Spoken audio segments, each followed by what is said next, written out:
Good afternoon, everyone, and thanks for joining us today for part 2 of our winter weather workshop. My name is Amanda Reinhart, and I'm a forecaster with the National Hurricane Center Tropical Analysis and Forecast Branch. I'll be the moderator of this talk, so if you have any questions, feel free to put it in the questions box, and I'll bring them up at the end. And if we can't get to all of them, we'll be answering them and sending them out later. Today's talk will be given by Dr. Chris Lancy, who is the branch chief of the Tropical Analysis and Forecast Branch. The other part of the talk will be given by Darren Figurski, who is the branch chief of the Ocean Prediction Center. And just as an FYI, we are recording this, and we will be sending out both the recordings, all the presentations, and the questions that we couldn't get to right away. So without further ado, take it away, Chris. Great. Thank you very much, Amanda. Can you verify that you can hear me okay? Yep, I hear you. Awesome. Okay, so we'll go ahead and start. Again, my name is Chris Lancy. I am the branch chief for 18 forecasters that do wind and wave forecasts for the Gulf of Mexico, Caribbean Sea, tropical North Atlantic, and the tropical Northeast Pacific. And we also issue warnings when it comes to hurricane season and winter storm season. So just so that you know where we're at in the scheme of things in the federal government, TAFB is our marine branch. We're part of the National Hurricane Center. It's 65 people here in Miami. We're also part of the National Centers for Environmental Prediction. That does include, for example, the Storm Prediction Center in Norman and the Weather Prediction Center in College Park, as well as the Ocean Prediction Center that we'll hear from later. And we're all part of the National Weather Service that provides forecasts for everyone across the United States. The National Weather Service is part of NOAA, National Oceanic and Atmospheric Administration, which is part of the Department of Commerce. So all that means is we're all federal employees. So when you pay your income taxes, thank you very much. Okay, so we'll start off. So our aspect for our forecasting is not just for U.S. interests. We are providing wind and wave forecasts and warnings as part of an international agreement through the International Maritime Organization, which is part of the United Nations. So every square inch or every square centimeter of the global oceans, there's a country responsible for making forecasts and making them publicly available through the Global Marine Distress and Safety System, GMDSSS, that all large ships are required to have access to. So you can see the United States, we have a responsibility in the Pacific and the Atlantic. A little closer to home, you can see in blue, it shows, dark blue, it shows the TAFB responsibilities for the branch at the National Hurricane Center. That's actually 10 million square nautical miles. In the high latitudes of the Atlantic and the Pacific is our colleagues at College Park, Maryland at the Ocean Prediction Center, and you'll hear from Darren Figurski later. And the folks fortunate enough to live in Honolulu, they work at the Honolulu Forecast Office doing the Central Pacific Marine Forecasting. So we have, and I was surprised to find this, hundreds of large ships in our area of responsibility every day. And in the Pacific, for example, there is a shipping route that is very, very heavily populated going from California down across Mexico, Central America, and Panama Canal, which is even more so now that the Panama Canal had the upgrade a couple of years ago, and you're getting those giant, I think they're called Panamax ships that are going through there routinely. So who are our customers? Who are the marine users that use our information? Well, the U.S. Navy does. The U.S. Coast Guard does. It turns out the Coast Guard does not have any forecasters, no meteorologists. So we provide the forecasting for the U.S. Coast Guard on a daily basis. But oil tankers that are in red, cargo ships that are in light blue are the tugboats, and dark blue are the cruise ships, and the purple ones are the giant personal yachts. So when I retire, if anyone has a giant personal yacht and you'd like me to be their personal meteorologist, let me know, because that might be a good job when I finish up here. But it's instructive to know that there's so many users out there, and we only get about reports from 5% of them, what the winds and the waves are doing out there. But there are lots of users, and we want them all to stay safe, both to safeguard their ship and their cargo, whether their cargo is oil or bananas or live cargo, people. I want to make sure everybody stays safe over the open ocean. So in the Pacific, to focus on today, where are the winter areas of concern where you can get gales or stronger events? We have one primary area in just south of southeast Mexico called the Gulf of Tehuantepec. These gap wind events are forced by strong cold fronts that move across the Gulf of Mexico. And there's a gap in the Sierra Madre Mountains called the Chavela Pass. When the winds spill through that pass, and you get a downsloping wind event, sometimes it can get all the way to 50 or 60 knots. Incredibly powerful winds, completely clear skies, but as you can imagine, you get very steep, very high waves very quickly in that area, which is heavily trafficked by shipping. Also areas where we can get gales, the northern Gulf of California, just west of Baja California Norte, and also the Gulf of Papagayo region. Those areas where on occasion we do get gales. And then finally, on rarer occasions, farther south in the Gulf of California and west of Baja California Sur, and also off of southwest Mexico occasionally. So these are produced by the very strong pressure gradients that are driving the strong winds. Typically behind cold fronts is when we see them, mainly in the winter and spring. So what are some of the tools that we use for observing the winds and the waves in our area of responsibility in the Pacific? Well, we are very fortunate to have lots of NOAA buoys that gives us winds and waves over the Gulf of Mexico, Caribbean, Atlantic. Guess how many buoys we have that give us wind and wave information over the Pacific? 0. So we're using ship observations, which are great, but we're only getting about 5% of the ships to tell us what's going on. But we also do have remote sensing information. So these numbers are altimeter information. That's wave heights from space. Incredible that you can have a radar giving you what the wave heights are. And there's another satellite called a scatterometer, gives us wind direction and wind speed over the open ocean. So we get a mixture of in situ, so ship-based information, along with remote sensing information. Another incredible tool is the new generation of satellites that were launched just a couple years ago. So GOES-17 is centered over the Eastern Pacific, and it gives us 24-hour-a-day coverage with incredible resolution, both in time and space. And as we are marine forecasters, this is a great way for us to identify features that we may not have measurements of what's going on underneath. So this is critical both during hurricane season as well as winter storm season. Some additional tools that we use on a daily basis are the global wind models. And so this would be, for example, the global forecast system that the U.S. National Weather Service and NOAA runs, or it could be the European Center for Medium Range Weather Forecast. And so we take a blend of observations at the initial time and these different global models to populate our wind forecast grids. And so this allows us to take those winds and then run a wave model to give us consistent wind waves and swell that match the winds that are driving those waves. And so we also use a wave model called a Wave Watch 3 that's run by the National Weather Service as well.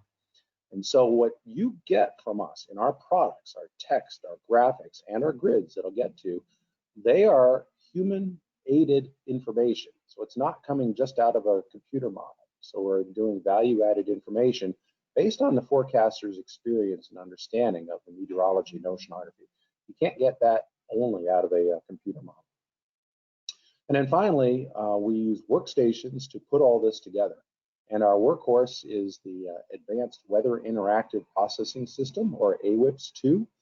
And so we are making sure we get all that information in one place for the forecasters to interrogate and then put together his or her forecasts of winds and waves and issue warnings for the open ocean. So how do you get weather forecasts over the open ocean? Well, it really depends on where you are and what kind of technical capabilities you have on your ship. If you're close to shore, then the NOAA Weather Radio is a great way to get the forecast information from the local weather forecast office. If you're further out, say over the middle of the Gulf of Mexico, Gulf of California, for example, you would have access to high frequency radio or very high frequency radio. Navtex is another way for US ports, for a medium range transmitter that the Coast Guard runs for us. Also, for many years, large vessels are required to have safety net access through Inmarsat to get our high seas forecasts. And we just heard yesterday that Iridium is about ready to go as a new company for providing the high seas forecasts and warnings as well. And that's going to become operational within the matter of weeks.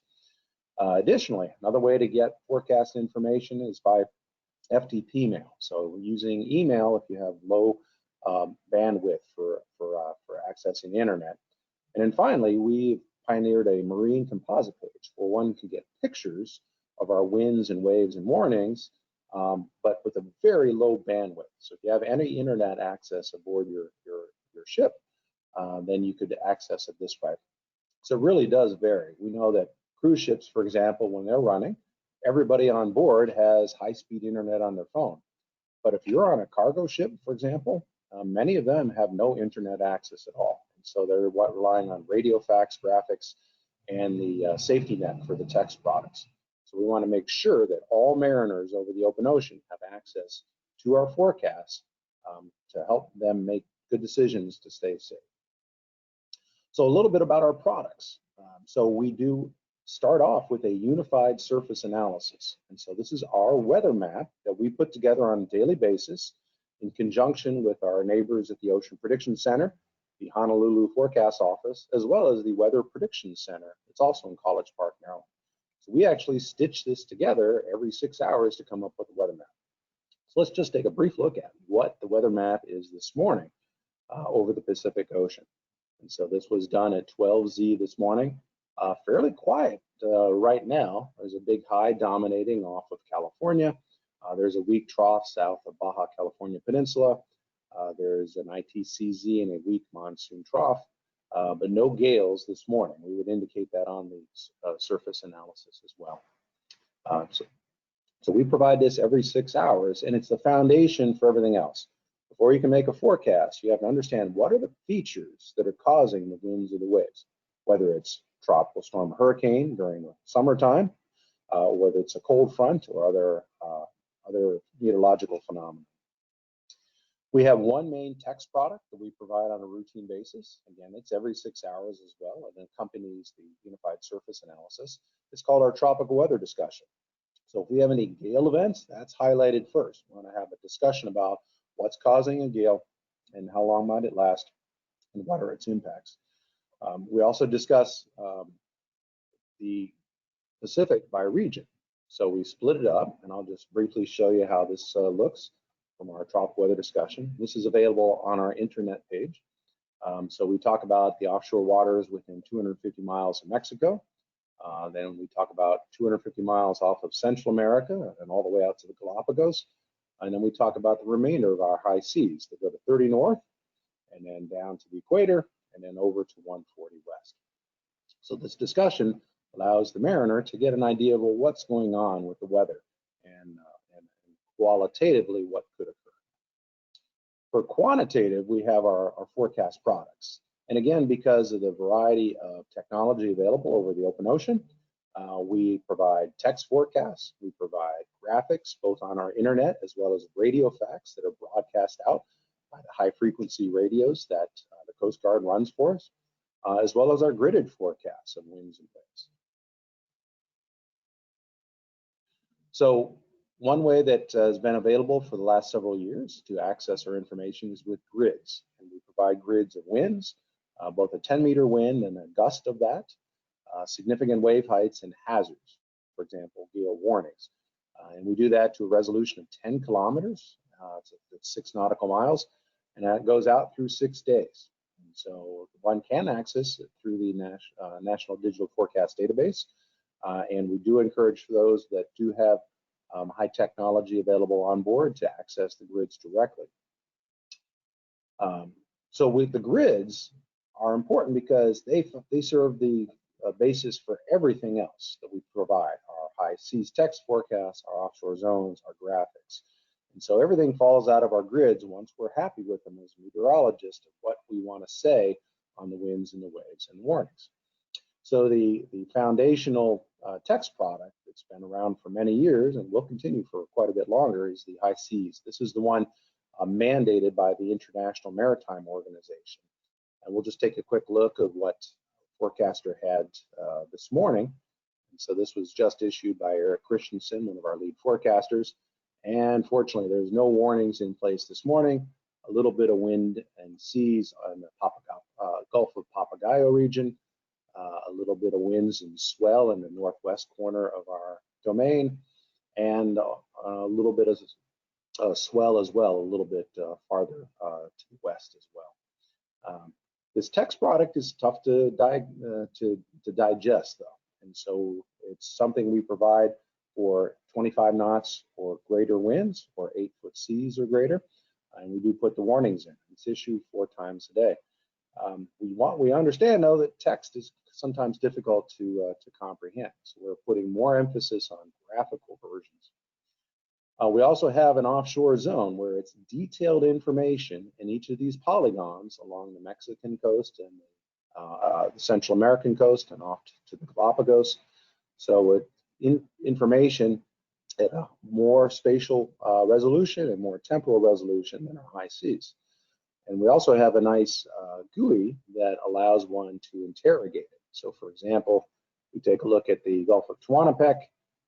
Eric Christensen's forecast this morning has it, go a little farther. Actually, we'll look at the Papagayo.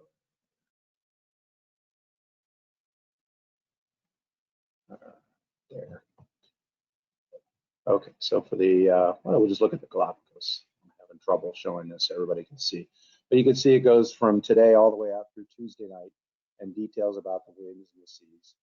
And so this is available for all the zones that are heavily trafficked by shipping along. One thing that was nice is that this was brand new as of a year ago, April. And so as you might imagine, getting through a new product within the governmental service takes a lot of paperwork and approval process. But we've heard from a lot of users that this level of additional detailed information available on our website is quite helpful for planning purposes. So marine radio facts. As I mentioned, there's still quite a few ships out there that rely on radio facts for taking a look at the winds and the waves. And so we're very fortunate to partner with the U.S. Coast Guard with their transmitters, one in Hawaii and one in California, to provide this radio facts information via high frequency radio. So one of the key ones is the surface progs. That is, what are the features that are responsible for the weather for the next several days? So we do a day 1, day 2, and day 3 surface prog for the specific, and it's issued twice a day. So we can just take a look at what the forecaster last night had put together. So this was by Scott Stripling, and you can see that had a trough on the west coast of Mexico, which is typically present there, a big high dominating what's going on, and a possible developing gale in the Gulf of Tehuantepec. Again, very common to have gale events just south of southeast Mexico this time of year.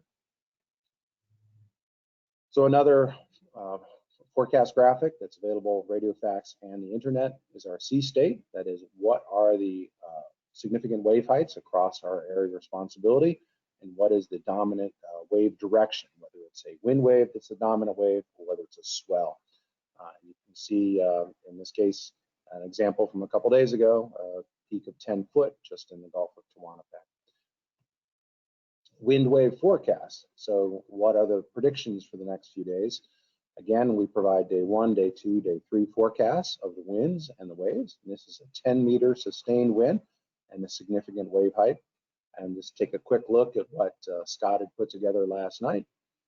Again, consistent with that surface prog, again highlighting possible developing gale that would be within between 72 and 96 hours, and showing fairly quiet conditions with no gale force winds at this point in time, and peak seas only about 13 feet in our northwest corner. So fairly quiet compared to what it could be this time of year.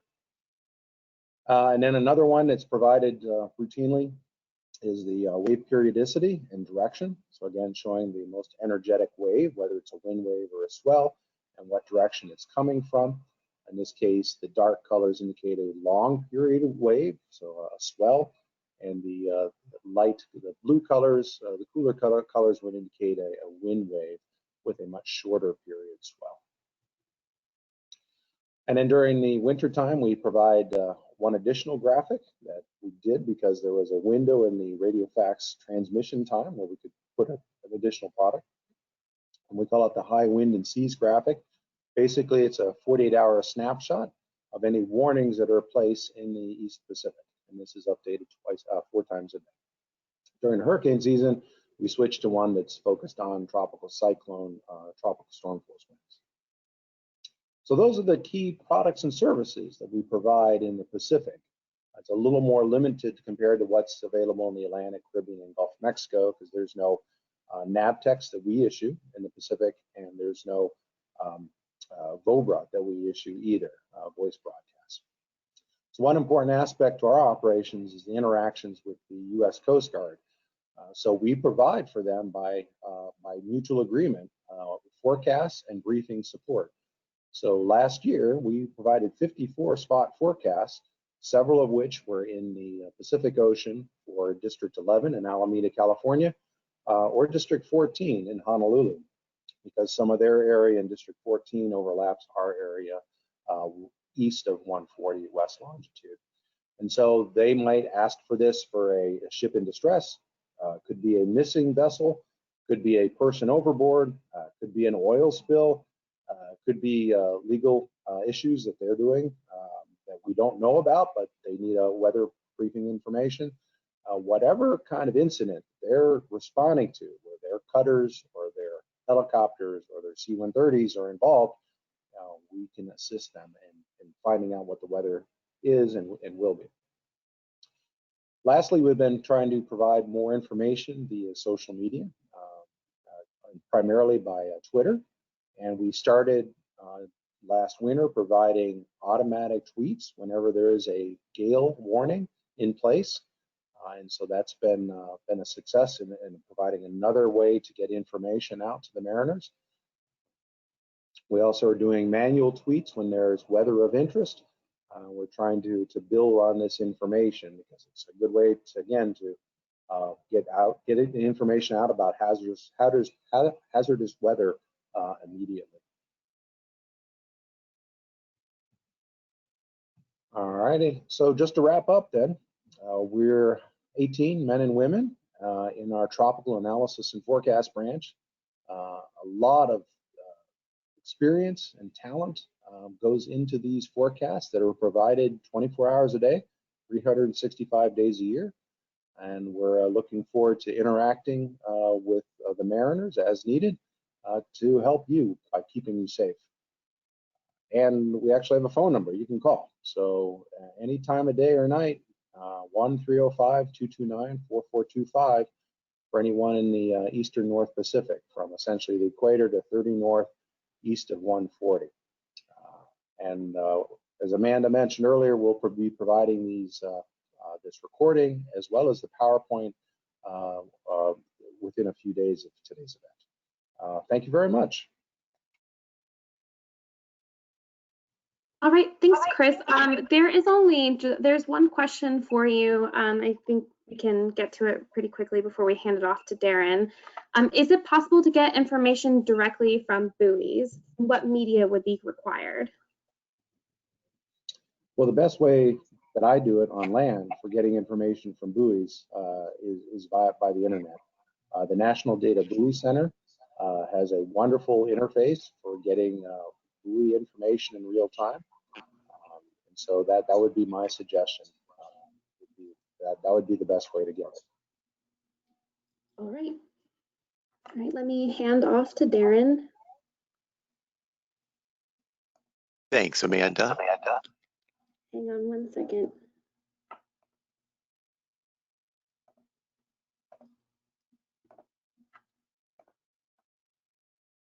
All right, Darren, you should be able to share your screen.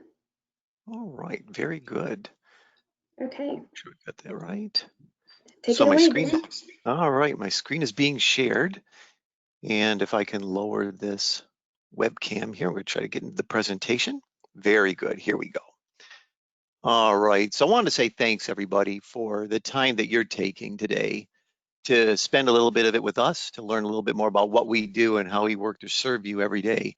I'm Darren Vergursky. I'm the Operations Branch Chief at NOAA's National Weather Service's Ocean Prediction Center.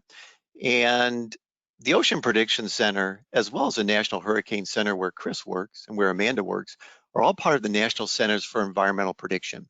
And NCEP does a lot of things in addition to working with forecasts and warnings over the oceans. We do aviation weather prediction, space weather prediction, storm prediction for tornadoes and severe thunderstorms, climate prediction. We have our modeling that's done out of NCEP. The Weather Prediction Center does a lot of medium range forecasting, precipitation forecasting, forecasting of surface analyses and working with Alaska and the like, all of which are supported by our central operations. Everything that makes it work comes out of there. So we're part of a number of centers at NCEP. And for us, again, at the Ocean Prediction Center and the Hurricane Center, why do we do what we do? And I think this is one example of why it's so important that we, serve the mariners in our areas, in as much as possible with advanced warnings and forecasts. This is an example of a heat map of extratropical hurricane force lows in the Pacific, just over a 1-year period from June of 2019 to May of 2020, with an average of 36 extratropical hurricane force lows there annually. If you add the 45 average over the North Pacific in the same annual time frame, in the North Pacific and the North Atlantic, that's over 80 hurricane force extratropical cyclones that occur.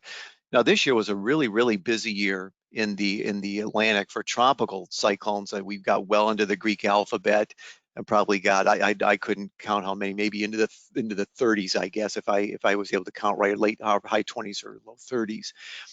But compare that with, in a really busy season, over 80 extratropical hurricane force lows. It's really important to make sure, again, that mariners are well served by forecasts and warnings in as much advance as possible.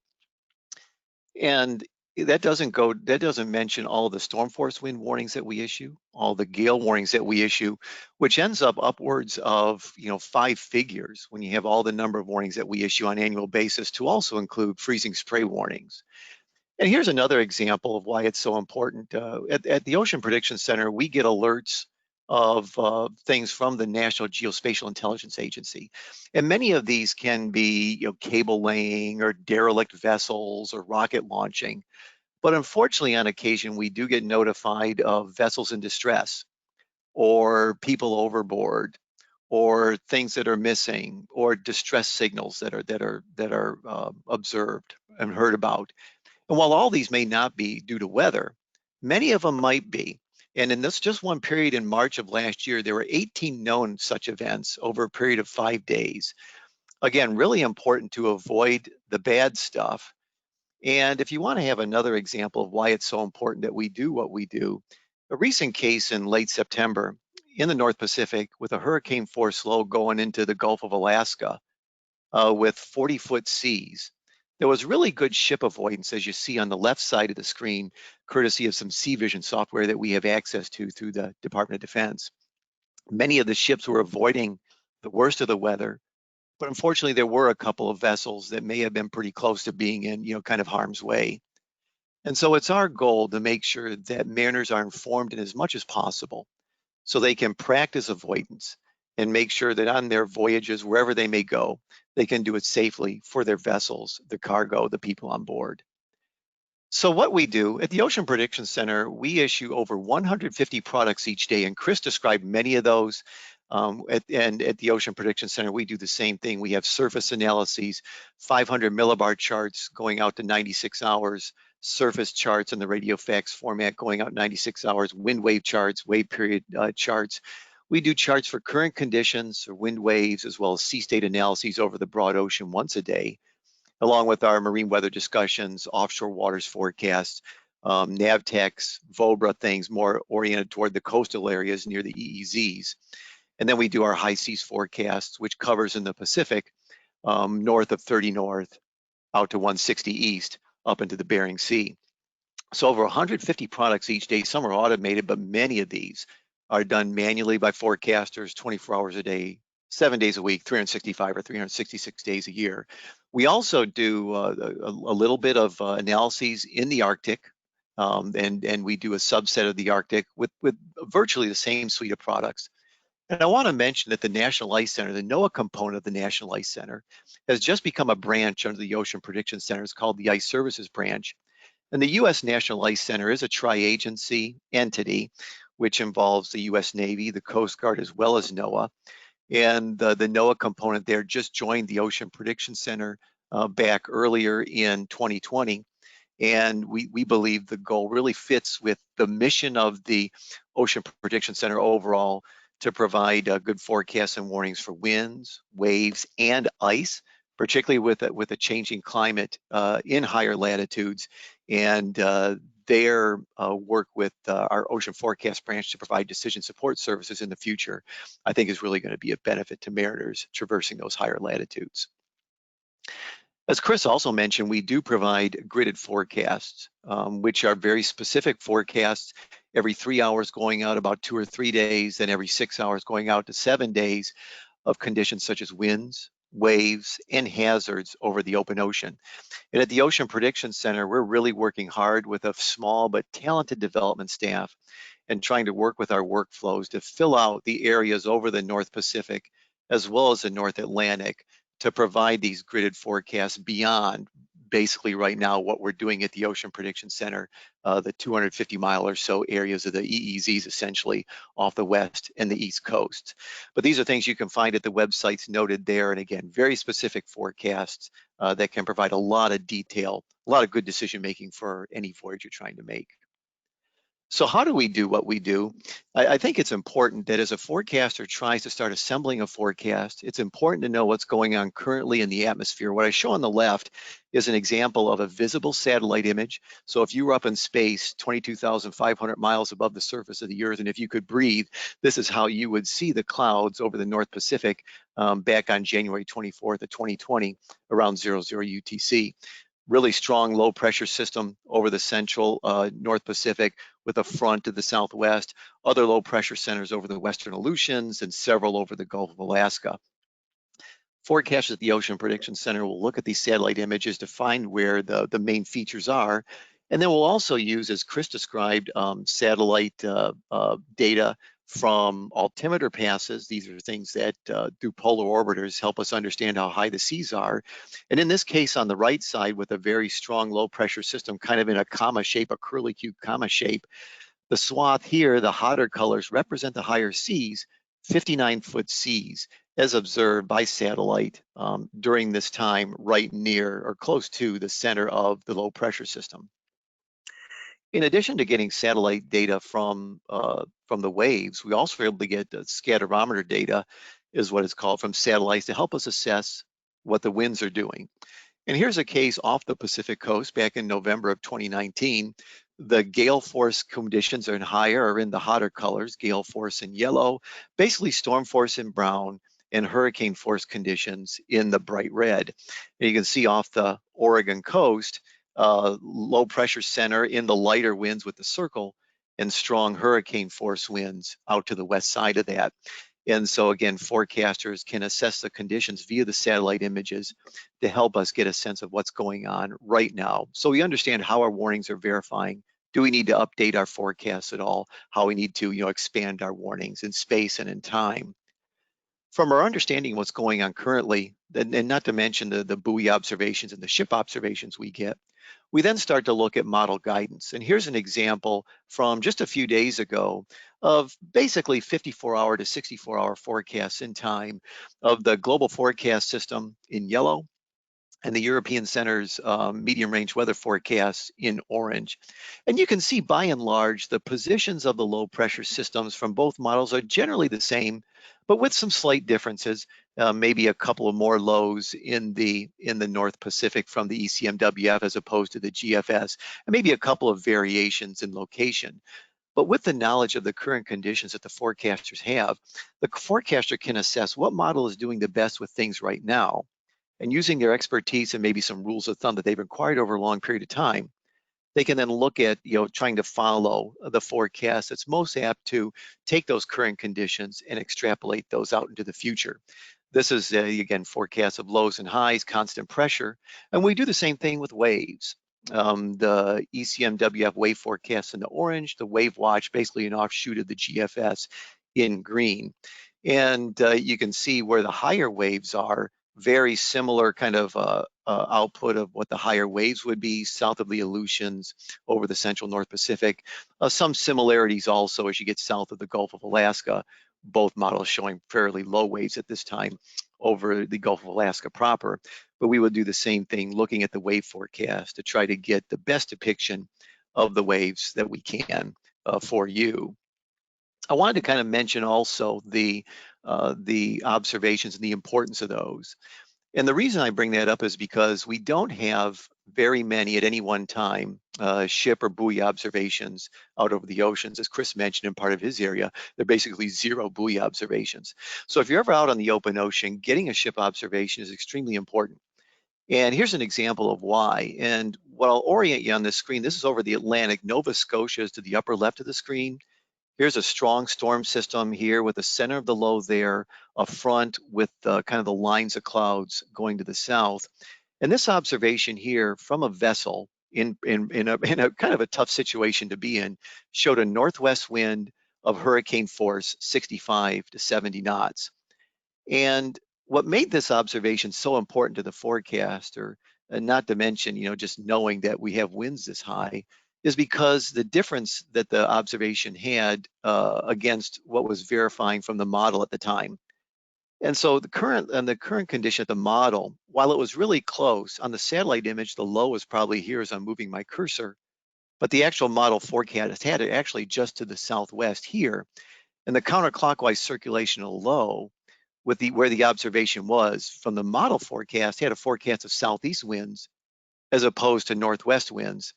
And the strongest winds that the model had were probably around storm force, 45, maybe 50 knots, whereas the actual observation showed hurricane force conditions. And it's with these observations that we're able to adjust our forecast, again, to know what's going on over the open ocean.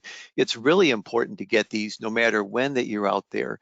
They get to forecasters, they're used by forecasters, they're ingested in model guidance, and they're very, very important to make the models more accurate and to help the forecaster in his or her decision making.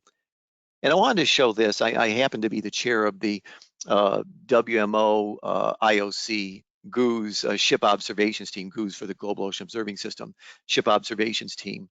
And in the blues and the greens, this is where we tend to get more observations than others around the globe. But you can see there's a large part of the globe where the color is red. And the vast majority of the global oceans are definitely well undersampled by what we really want to have from observations. And so the more observations we can get to make the colors in the oceans more bluer, more greener, if you will, are really, really important. And here's another example of why observations are so important. We do get the scatterometer data that helps fills in some of the gaps, but we only get it on average about every 6 hours. They come in swaths. Between some of these sweeps, we're not getting any satellite data from scatterometry. And so again, having the observations to help fill in those gaps, to help fill in between the times when we get the sweeps are so very important. And the last thing I'll mention about this is that the WMO does have observing system capability analysis review tool requirements for, and I leave in this case, air pressure measurements for numerical weather prediction. And if we could get observations every 100 kilometers taken every 6 hours, that would be great, just to have a significant improvement for air pressure and considered optimum when planning or designing observing systems. That would be great. When we're looking at higher and higher resolution models, If we can get observations every 10 kilometers taken every 60 minutes, and that might be a kind of a long-term goal, but the more observations that we can get, the better the models can observe things, predict things, make forecasts and warnings better for you. Chris mentioned decision support services. And with the Ocean Prediction Center, as well as at the National Hurricane Center, we're trying to provide more decision support services for our core customers and partners. For example, here's one on the screen I show for the U.S. Coast Guard, where we provide every Wednesday an update as conditions warrant, kind of a situational awareness, if you will, for them for the next 7 days, particularly with respect to any hazards. The U.S. Coast Guard District 5 then in turn forwards this out to the mariners at their own volition over Gov delivery. So mariners can get access to these through the Coast Guard and kind of understand also for themselves maybe some of the upcoming hazards that's coming their way. And we also provide spot forecasts for core partners.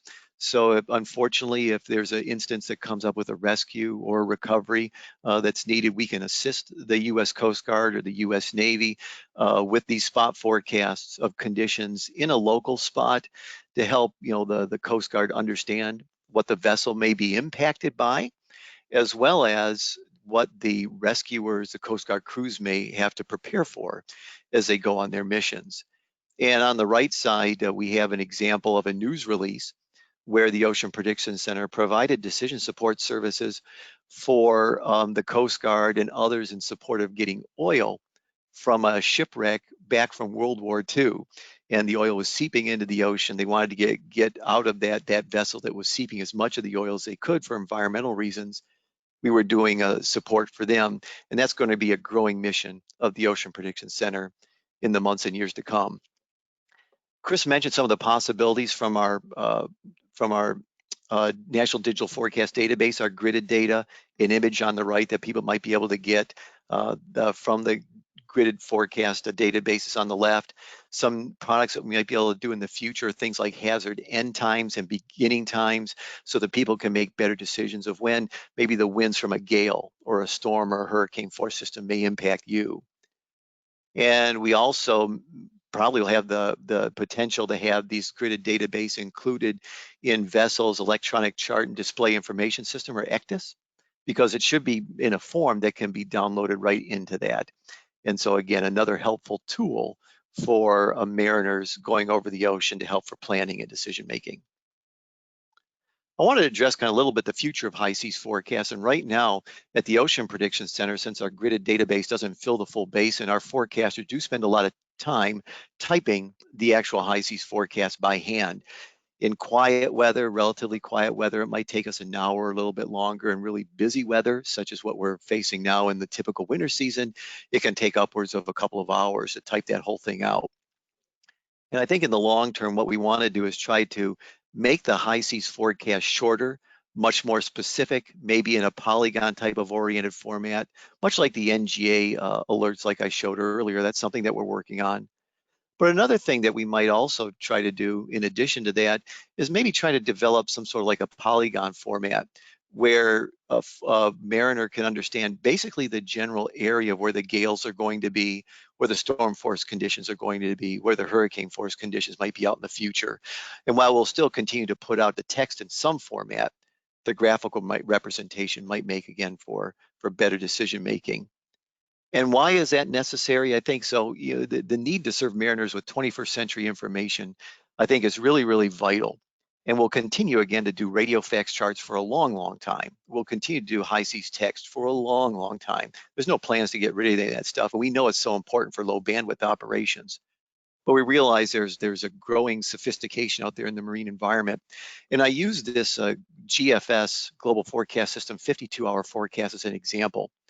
On satellite images, we can see so many more things now than we used to be able to see 20 or 30 years ago with much more, again, sophisticated, detailed satellite imagery. And the same thing's going on with the models. In this case, out over the West Pacific, Alaska's over here, and in the West Pacific, closer to Kamchatka and going closer toward Asia, we see the model resolving a low pressure center there and another low there, and a third low, and a fourth low, and even a fifth low. And normally in our high seas forecast, we might try to write conditions representative of each low pressure system. And you can see how daunting a task that is. as an alternative, we could do polygons or really share really explicitly where the higher winds are. In this case, the yellow winds and stronger are gale force winds and above. We think we could represent the atmosphere to the mariner a little bit more clearly. And in a high seas forecast, the way we do it today, we take from the low and we put quadrants into the distances of the stronger winds. But notice there's a substantial area in the southeast quadrant of the flow through here where the winds really aren't too bad. Now, there could be some higher waves because of swell and the like, but the winds are certainly less. And you follow over here to the right, south of the Gulf of Alaska, a weaker low, really not too much winds associated with the low itself. And in between the low and the high, though, the gradient gets tight where some minimal gale force winds likely occurring in a southwest flow. Again, instead of doing some distance from the low where in the southeast quadrant, there's actually an area of very light winds, we could actually maybe space this out and have more specific forecast information there. I think that's where we're going, and I think that's what I mean by servicing the mariner with 21st century information. Just a couple of final slides as we work with our National Ice Center, the new Ice Services branch.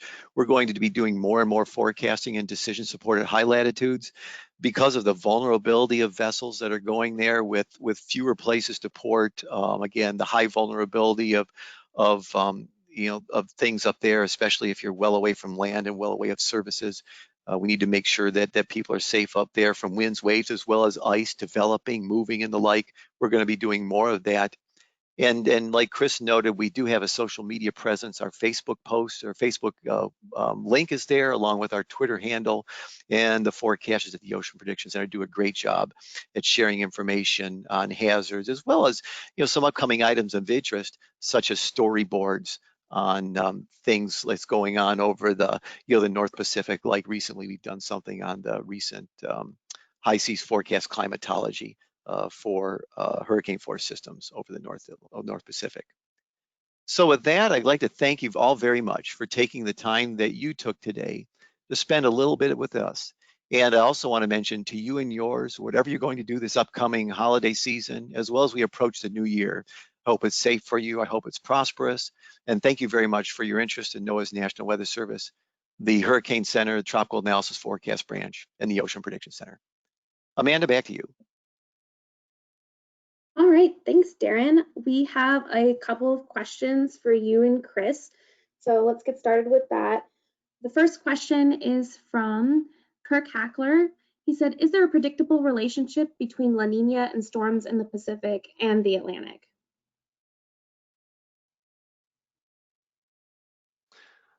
I think certainly there is. I think from a tropical perspective, I think there's a lot more studies that have been done on that there. We do know, and over land too, from a climate perspective, that there have been. And I have to look at the details. I don't want to say anything wrong on this, but there are studies that do show variations in how the storms will move and track based on whether it's a La Nina or an El Nino season. Chris, can you add details on that from? Yeah, so typically during an El Nino, you have an enhanced subtropical jet stream. And so that would put Southern California and Baja California more in that subtropical jet stream area. Along with that, you would have lower latitude tropical, extratropical cyclones and associated frontal boundaries. So I would expect between about 25 north to 35 north enhanced storminess and less storminess than normal north of that area in the Pacific Ocean. All right, Ron Smith asks, why is the 500 millibar chart used in forecasting? So the 500 millibar chart can actually provide a pretty good rule of thumb to where the low pressure systems are going to move from and to, and kind of give you a sense of maybe where the northern boundary, if you will, or southern boundary, by the same thing, of where the strong winds might reside in the stronger low pressure systems. There's been a lot of empirical evidence to suggest that the 500 millibar flow can help again with the tracks of systems and where those winds are more likely to be. So in a lot of training courses, that training is provided there. The 500 millibar chart, certainly back, decades ago when there wasn't as much sophisticated guidance as there is today was a much more necessary tool, I think, to be able to provide mariners with really good information out of the open oceans. It's still a valuable one, but there's growing, more sophistication, the model guidance at the surface, as that guidance becomes much more accurate, to be able to ensure that near the surface, what the model is saying there, it can be pretty close to what will occur. All right, Brenda Belongi asks, is the wave height data from satellite radar data available anywhere on the web?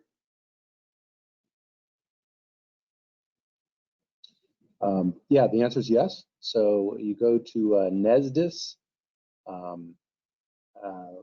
I'll bring it up right now, see if I can find the best way. But it is available online. So the group NESDIS is the satellite component for NOAA.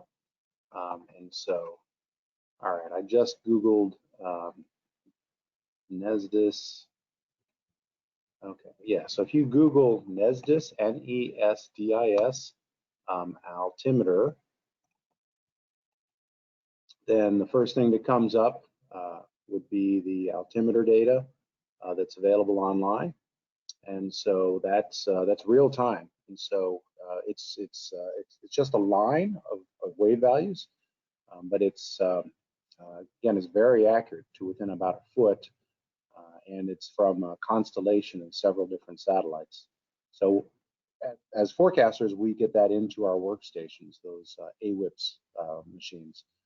But yes, the altimeter data is available on the NESDIS site, N-E-S-D-I-S. And I'll also add that, and if I can share too, the scatterometer data that we showed is also available online, and so you can find that as well if you just do a web search on scatterometer, and you can find that, and you can find that across the globe, and you can actually see the sweeps, how the kind of the swipes are done globally at various times during the day. Andrew Longnecker asks to describe the weather conditions that affected the container ship 1 Apis. So we've been looking at that, and right now, the best we understand it is that there was a hurricane force low well to the northeast of that system, and the articles that you've probably seen about the 1 Apis, from what we saw, the weather observations that we noticed were coincident with what we've seen in some of the articles that have been out there. So we know that there was a lot of swell, and I think that the next steps will be certainly for the authoritative agencies to look at the conditions during that time in conjunction with other factors to get a sense of what the impacts were and how that got started. Certainly from an Ocean Prediction Center standpoint, much like the WFOs in land, we want to know more about how weather conditions of all types impact people's decision making and their use of products and services. And so we'll look forward to whatever report comes out to learn more from our end, so that we can understand again how conditions impact clients of ships like that, as well as all types of ships. All right, Darren Boss asks, in both of your presentations, you regularly refer to grids, while lots of private products allow you to download GRIBs. Is there a difference between GRIBs and grids? Chris, go ahead. So GRIB is the format of the grids, and so yeah, that's the format that we make it available in, as well as a lot of private vendors. And so you can ask the company that you may be getting GRIB information to view, see if you can access our wind and wave and hazard grids as well. Again, ours are available free of charge, and they're value added, where the human forecaster is going above and beyond a single computer model to blend together the best information and to adjust for any biases, as well as having, in some cases, waves that are consistent with the winds that are forcing them.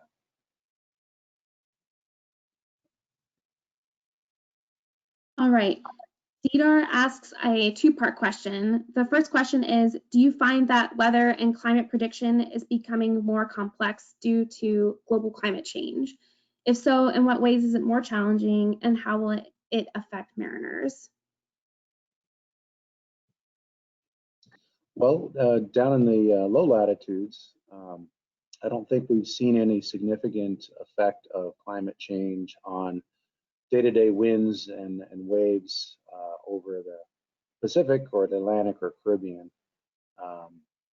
We do know that the climate change does affect hurricanes, and it's a pretty complex topic because some aspects of hurricanes are made worse because of global warming and some are made less worse.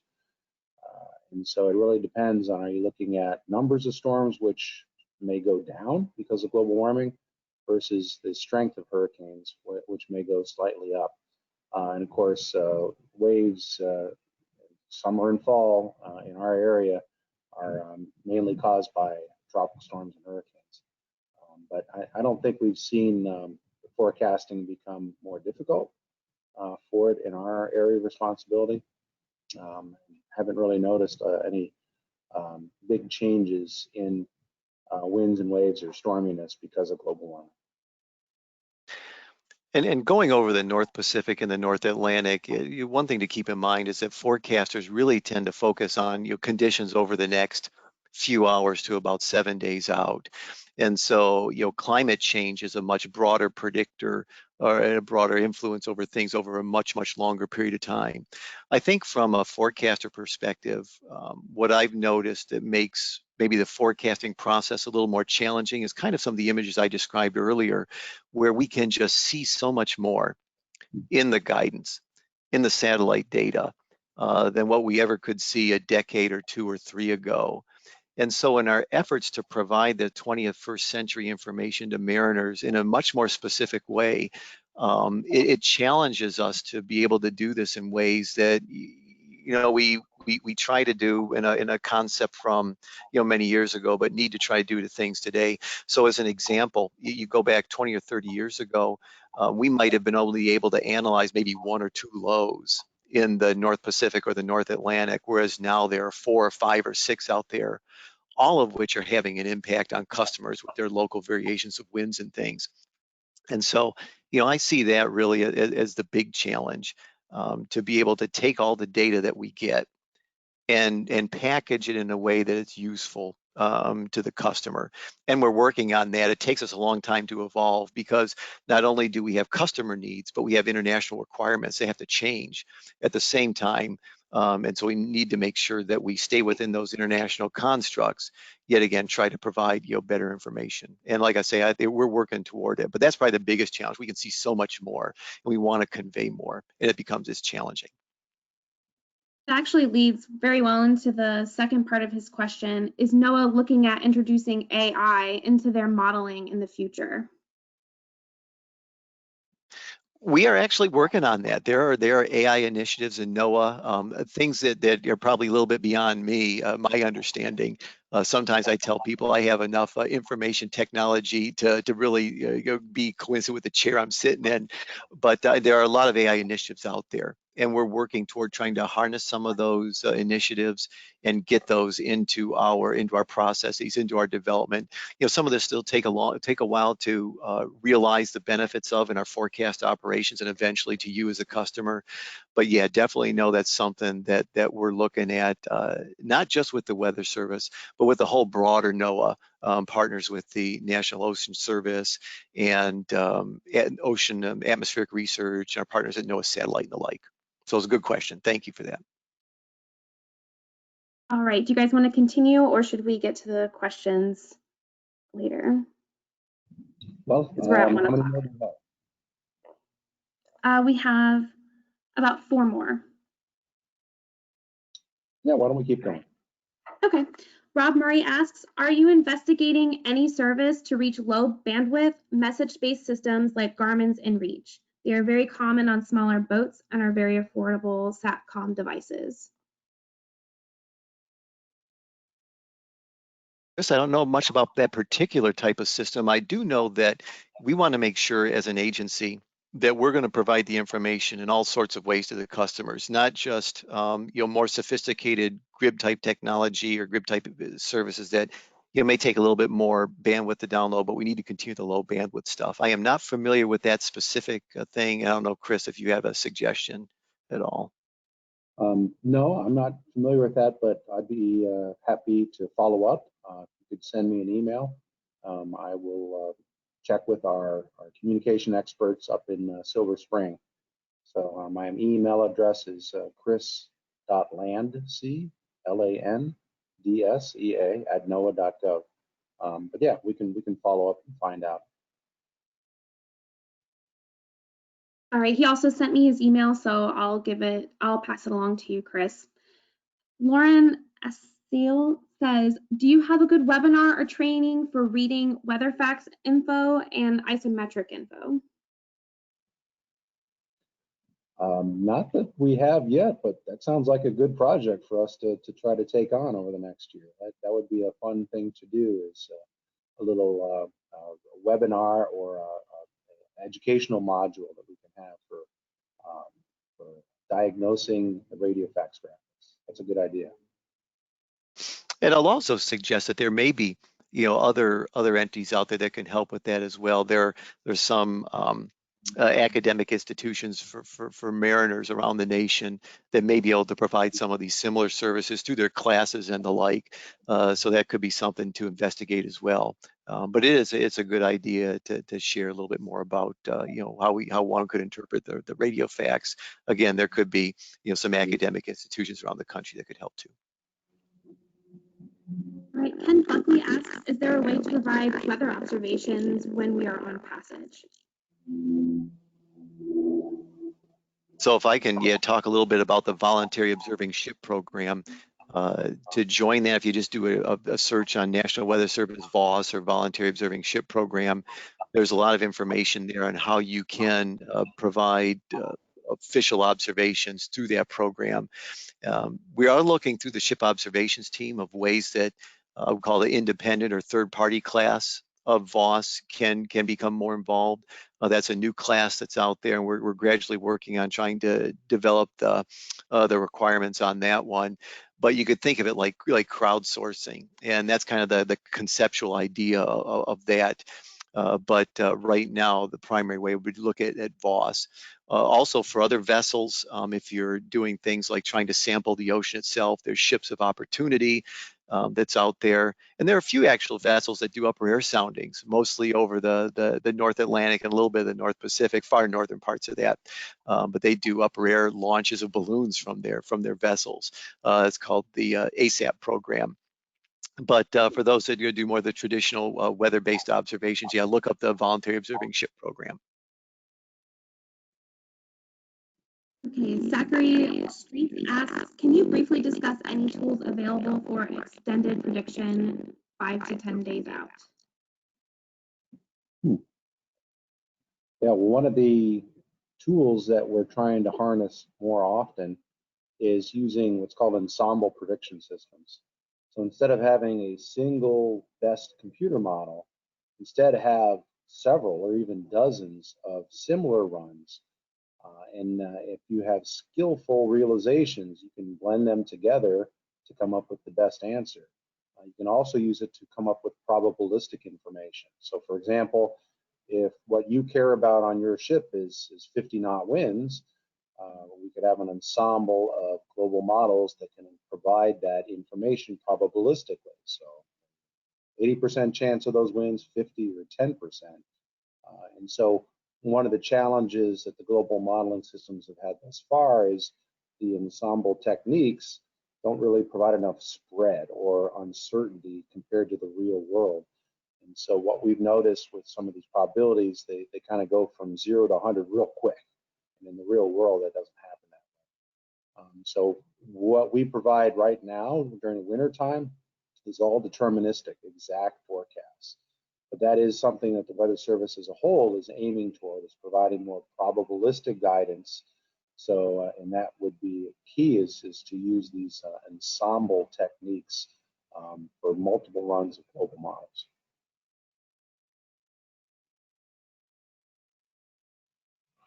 All right, we have one last question, and it's also from DR.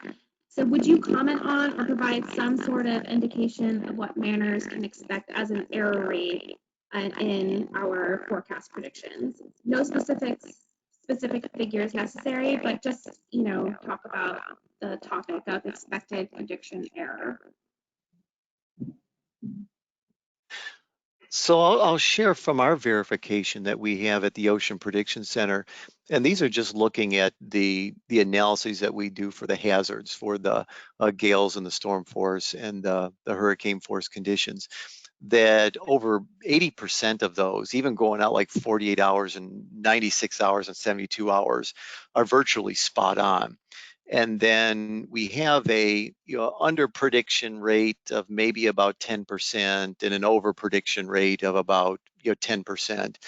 And so roughly 80% of the forecasts are going to be right in that warning category. One of the challenges that we face when it comes to verification out of the open ocean is basically lack of observations. And so over land, because there's so many more observations, you can relatively easily correlate forecast conditions with an observation near that area to assess its accuracy. Because we don't have many observations out over the open ocean, and because satellite data sweeps about every, say 6 hours or so, we don't get much in the way of actual verification out there timely enough to really project. So I have to do kind of subjective analysis. But in general, yeah, we're hitting probably about 80% dead on, and then another 10 to 20%, kind of a little under forecasting, over forecasting. And Chris, I don't know if your verification shows anything similarly or not. I haven't had a chance to take a look at it as in depth on that for our winter and spring forecasting.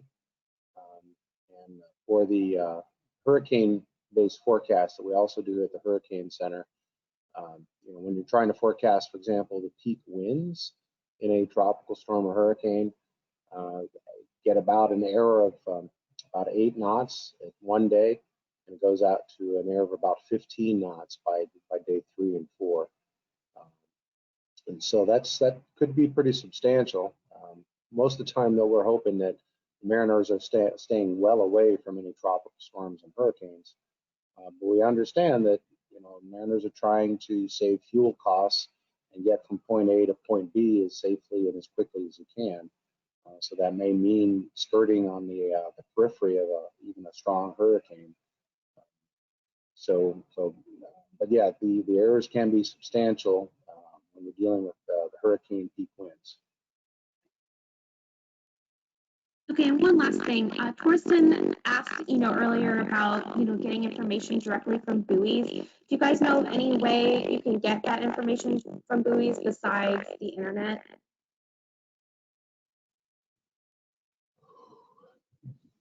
No, I do not. I'm not sure if there's a way that that information is made available, unless some of the buoy information is part of the local NOAA weather radio broadcasts. They may have some observations that they place on those. Do you know, Darren? Yeah, and that's actually a good one to point out. Yeah, on coastal NOAA weather radio, they do broadcast the buoy information on their hourly weather roundup in some cases. But I would suggest that, kind of as Chris noted before, if you go to the National Data Buoy Center's webpage, there'll be contact information there, and reach out to the folks there at the NDBC because they'll be able to answer that question probably more directly, how one could, if it's possible, get more direct access to the observations from a particular buoy or set of buoys. And we'll provide that link when we send out all the other useful links people have been asking about. Okay, that's it. All right. Thank you very much, Amanda. Thank you. Thank you, everyone. Thanks, everyone, for joining in.